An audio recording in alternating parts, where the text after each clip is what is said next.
সাথে আমরা আপনাদের মাধ্যমেও যারা অপপ্রচার সতর্ক করছি এর জন্য না করে।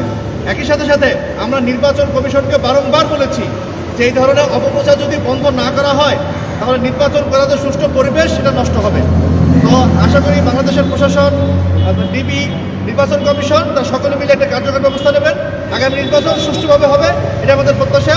এবং ইসলামী আন্দোলন বাংলাদেশের বিরুদ্ধে যারা অপপ্রচার চালাচ্ছে তাদের বিরুদ্ধে আমাদের আইনি রাজনৈতিক লড়াই ইনশাআল্লাহ অব্যাহত থাকবে। আমার একটা প্রশ্ন ছিল। আমার নাম শহীদুল ইসলাম খোকন, আমি দৈনিক মাতৃভূমি খবর পত্রিকার অনুসন্ধানী রিপোর্টার। আমার প্রশ্ন হলো, আপনাদের বিরুদ্ধে যে প্রোপাগান্ডাগুলো চালানো হচ্ছে এই প্রোপাগান্ডা কারা চালিয়েছে এবং কেন চালিয়েছে সে বিষয়টা আপনারা উদ্ঘাটন করতে পেরেছেন কিনা এবং ট্রেস করতে পেরেছেন কিনা, এবং কেনই আপনাদেরকে টার্গেট করলো একটা মহল, সেই মহলটাকে আপনারা করতে পেরেছেন কিনা? আলহামদুলিল্লাহ, বুঝছি প্রশ্নটা। কারা করতেছে সেটা যদি জানতাম তাহলে সুনির্দিষ্ট নাম উল্লেখ করে হামলা করতাম, সেটা আমরা জানছি না।